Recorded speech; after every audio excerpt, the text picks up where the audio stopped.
My marriage had the stability of a Jenga tower in an earthquake. I should have seen the signs earlier, but when you're busy fixing other people's broken cars all day, you tend to miss the wreckage happening in your own garage. The name's Nate Callahan, and I run Callahan's Auto Body on the south side of town. 37 years old, still got most of my hair, and I can rebuild a transmission with my eyes closed. What I couldn't rebuild was whatever the hell my wife Melissa had turned our relationship into. "You're working late again tonight?" I asked, watching her apply lipstick in the hallway mirror. Red. She never wore red for me anymore. "Trevor needs the Morrison account presentation perfect," she said, not meeting my eyes. "You know how important this is for my career." Trevor Gold, her boss at the PR firm. The guy drove a leased BMW and wore suits that cost more than most people's rent. I'd met him exactly twice, once at the company Christmas party where he spent the entire time name-dropping clients, and once when he picked Melissa up for some emergency meeting on a Saturday. "Right, Trevor." I wiped my hands on a shop rag, leaving grease stains that would never come out. "What time should I expect you?" "Don't wait up." She grabbed her purse, the expensive one I'd bought her for our anniversary last year. "Oh, and Nate, maybe shower before bed. You smell like motor oil." The door slammed before I could respond. I stood there in our cramped apartment, surrounded by the life we'd built together. IKEA furniture, wedding photos on the mantel, her collection of self-help books stacked on the coffee table. Living your best life, manifesting success, breaking free from toxic patterns. Apparently, I was the toxic pattern. I grabbed a beer from the fridge and settled into my chair. The apartment felt different when she wasn't here. Quieter, but not peaceful. More like the silence before a storm hits. My phone buzzed. Text from Tommy, my best friend, and the bartender at Murphy's down the street. "Rough day fixing broken things. Come drink about it." Before we dive deeper into this story, I have one small request. Please subscribe, drop a like, comment, and hit that hype button to boost this channel so more people can discover these incredible Reddit stories. Tommy knew me better than my own wife did. We'd grown up together, played football in high school, and he'd been my best man. While I'd married Melissa and tried to build something stable, Tommy had stayed single and developed an uncanny ability to read people's lies from across a crowded bar. Murphy's was exactly what you'd expect from a neighborhood dive. Dim lighting, sticky floors, and regulars who'd been occupying the same stools since the Clinton administration. Tommy was behind the bar, polishing glasses with practiced efficiency. "Let me guess," he said, sliding a beer across the bar. "Melissa's working late again?" "How'd you know?" "Because you've got that look. Like someone just told you your dog got hit by a truck, but you're not sure if you should be sad or relieved." I took a long pull from the bottle. That's a terrible comparison, but accurate. Tommy leaned against the bar. "When's the last time you two did anything together? And I mean actually together, not her posting photos of your dinner while texting someone else." That stung because it was true. Melissa had become obsessed with social media over the past year. Though everything had to be documented, curated, presented to the world as evidence of our perfect life. Meanwhile, I was living in the outtakes. "She's ambitious," I said. "The PR world is competitive." "So is the auto repair business, but you don't see me working on cars at midnight." I was about to respond when my phone lit up with a notification. Instagram. Melissa had posted a photo of herself at what looked like an upscale restaurant. The caption read, "Sometimes you have to treat yourself when life gets overwhelming." Self-care, tras blessed but stressed. "Funny," Tommy said, looking over my shoulder. "That doesn't look like the office." The restaurant was Chez Laurent, the French place downtown where reservations took weeks to get. I tried to take her there for our anniversary, but they were booked solid.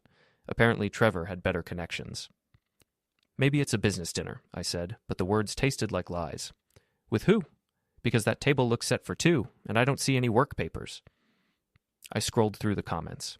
Heart emojis from her friends, supportive messages about taking time for yourself, and one comment that made my stomach drop. Crystal influence. "You deserve so much better, girl. Some people don't appreciate what they have." Crystal was Melissa's best friend and the kind of person who documented every meal, every workout, every profound thought that crossed her mind. She had 30,000 followers who hung on her every word about lifestyle optimization and toxic relationship patterns. Apparently, I was today's topic. "I need another beer," I said. Tommy obliged, but his expression had shifted from casual concern to something more serious. "Nate, when's the last time you looked at her phone?" "I don't snoop on my wife." "I'm not talking about snooping. I'm talking about basic awareness. When she's texting during dinner, when she's laughing at messages while you're trying to talk to her. when she takes her phone into the bathroom like it's surgically attached to her hand. I thought about it. Really thought about it. The late nights had started about 6 months ago. The phone behavior had escalated around the same time, and the distance, emotional, physical, conversational, had grown into a canyon I couldn't seem to cross. She says I don't understand her world, I admitted. The pressure, the networking, the way business gets done. Business doesn't get done at Chez Laurent at 9 p.m. on a Tuesday? My phone buzzed again. This time it was a text message from Melissa. Meeting running super late, crashing at Crystal's tonight. Don't wait up. Love you. I showed the message to Tommy, who raised an eyebrow. Interesting, he said, because Crystal just posted a story from her apartment, and she's alone. Posted it about 10 minutes ago. The pieces started falling into place, but I wasn't ready to assemble the picture yet. Some truths are too big to face all at once. Maybe I should head home, I said, or maybe you should start paying attention. I left Murphy's with more questions than answers, and a growing certainty that my marriage was in worse shape than I'd realized. The apartment felt even emptier when I got back, and Melissa's absence seemed to echo off the walls. I sat on the couch and stared at her Instagram post again. The photo showed her smiling at the camera, wine glass raised in a toast. But if you looked closely, and I was definitely looking closely now, you could see the reflection in the window behind her. Another person at the table, someone in a suit. My phone rang. Unknown number. Hello? Is this Nate Callahan? A woman's voice, nervous. Yeah, who's this? My name is Linda Gold. I think we need to talk. Linda Gold turned out to be Trevor's wife, and she had a story to tell. We met the next morning at a coffee shop across town, far from anywhere Melissa or her crowd might show up. Linda was younger than I'd expected, maybe early 30s, with the kind of tired eyes that come from not sleeping well for months. I found your number in Trevor's phone, she said, stirring her coffee with mechanical precision. Listed under Melissa's husband, not your name, just your relationship status. How long have you known? I asked. About 6 weeks. Maybe longer, if I'm being honest with myself. She pulled out her phone and showed me a series of screenshots. Text messages, credit card statements, hotel receipts. He's not very good at covering his tracks. The evidence was damning and thorough. Late-night texts that had nothing to do with work, charges at restaurants I'd never been to, a hotel room booked for last Tuesday, the same night Melissa had supposedly crashed at Crystal's. Why are you showing me this? I asked. Because I'm tired of being the only one who knows the truth? Linda's voice cracked slightly. And because I think they're planning something. She showed me more screenshots.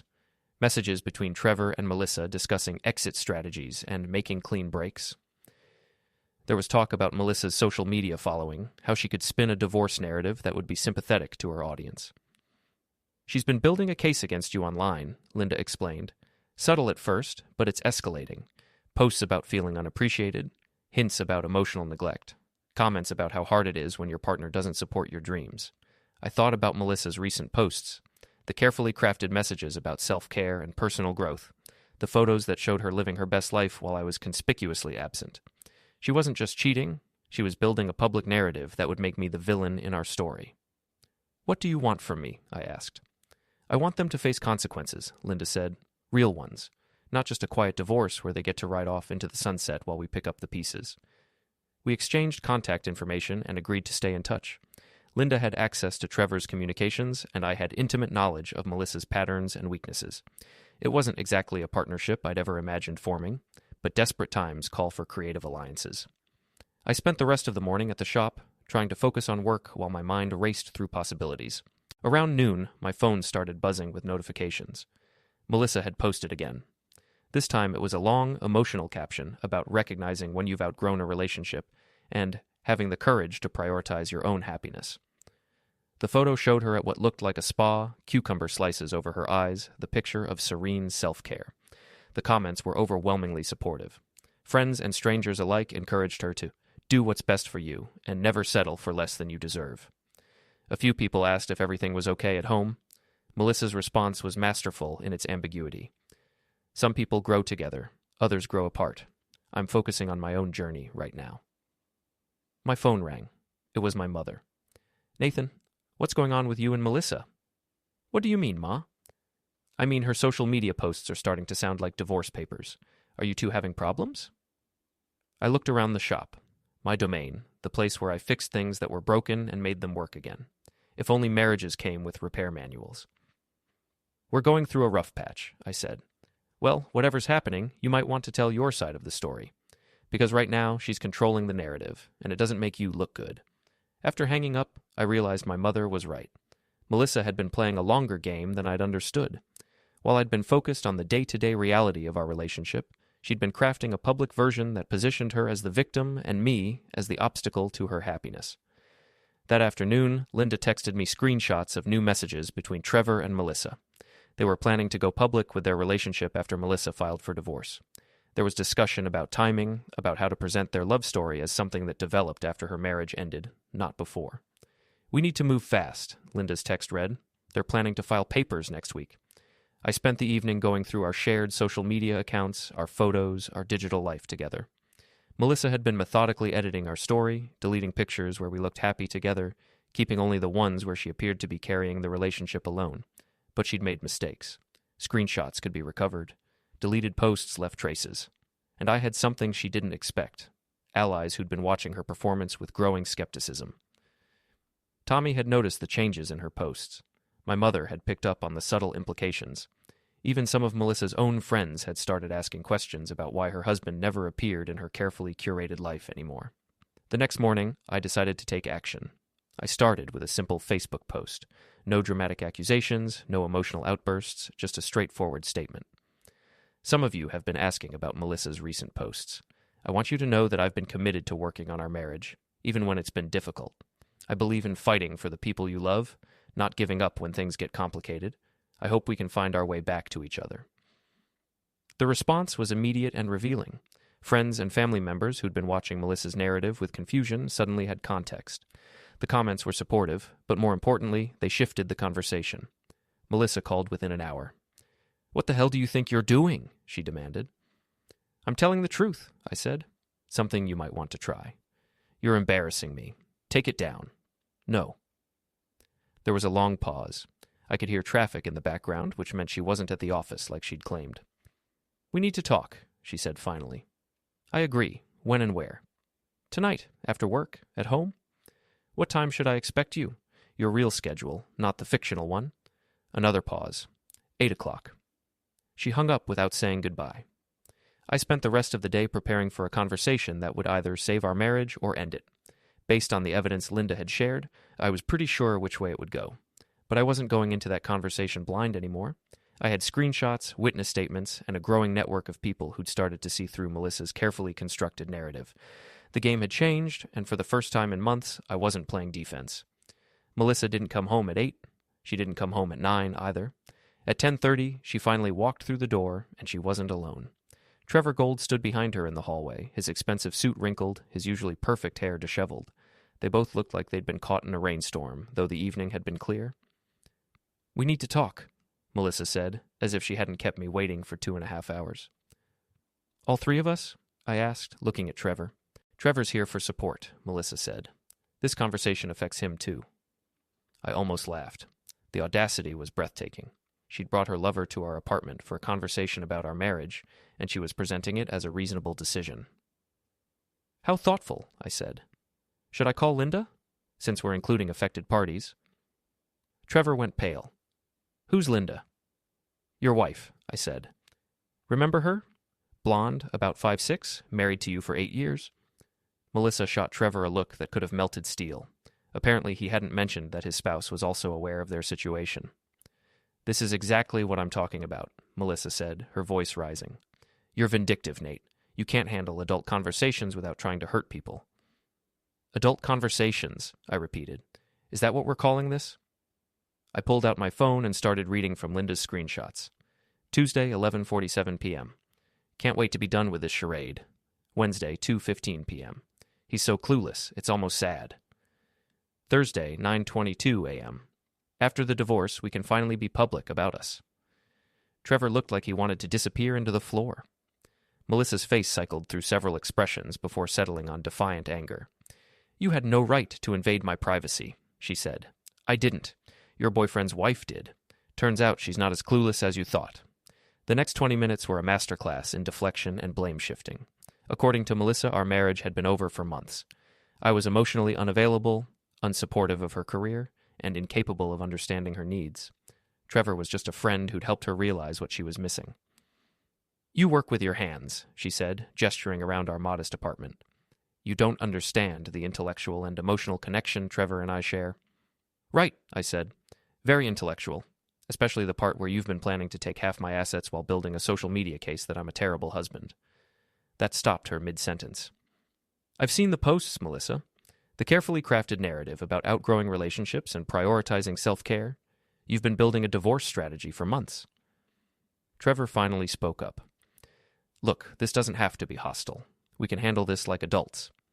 "Adults," I said. There's that word again. Adults don't sneak around for months. Adults don't lie to their spouses while planning their exit strategy. Adults don't bring their lover to marital counseling sessions. "This isn't counseling," Melissa snapped. "No, it's not. It's a performance. You wanted witnesses for whatever story you're planning to tell next." I stood up and walked to the window. Outside, our neighborhood looked exactly the same as it had that morning. Same houses, same streetlights, same parked cars. But inside our apartment, everything had changed irrevocably. "I want you both to leave," I said. "This is my apartment too," Melissa protested. "Then I'll leave, but this conversation is over." I grabbed my keys and headed for the door. As I passed Trevor, he had the nerve to put his hand on my shoulder.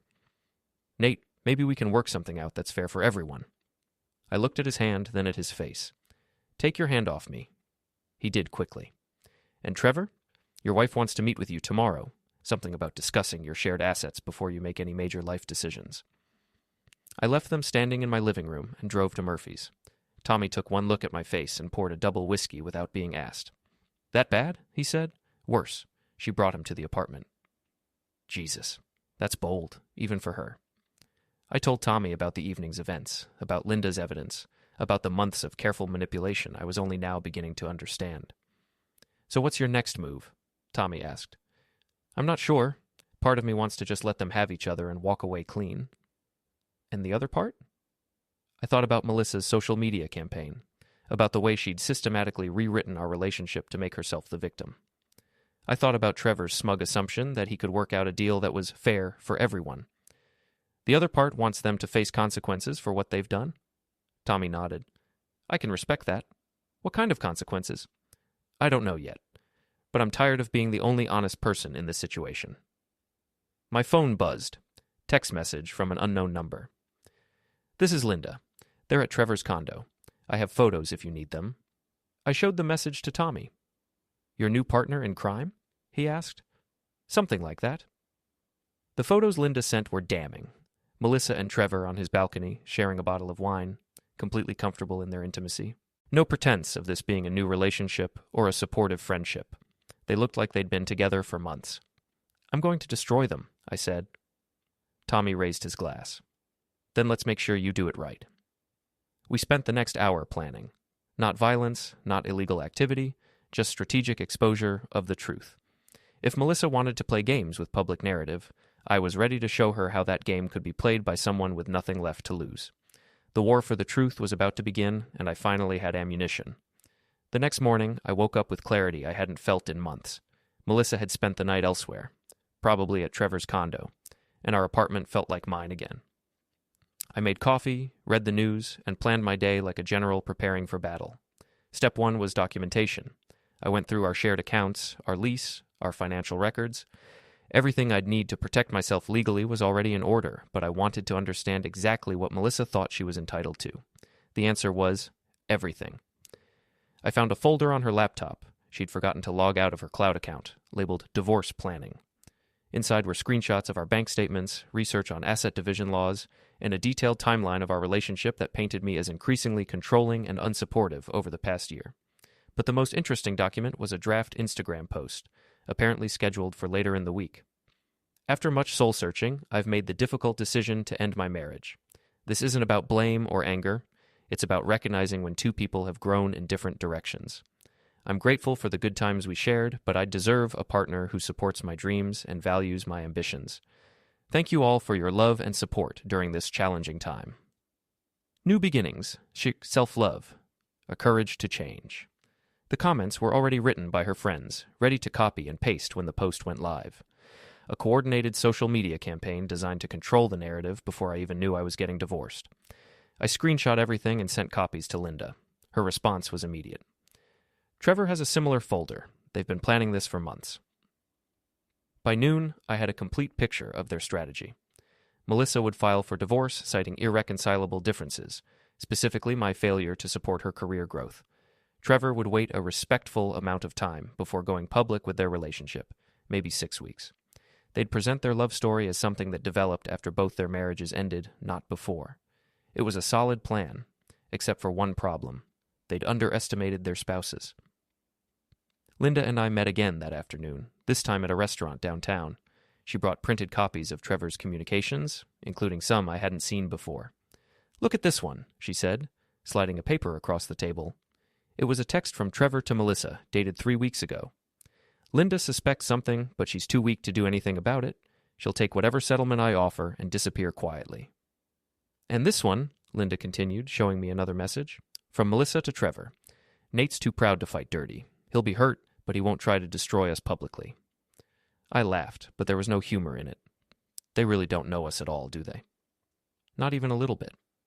We spent the next hour developing our counter-strategy. Linda had access to Trevor's financial records, which showed he was living far beyond his means. The expensive car, the upscale condo, the lavish dinners, all funded by credit cards and loans he couldn't actually afford. His PR firm was struggling, and his personal debt was staggering. Meanwhile, I had documentation of Melissa's months-long deception campaign, including her plans to manipulate social media sentiment before filing for divorce.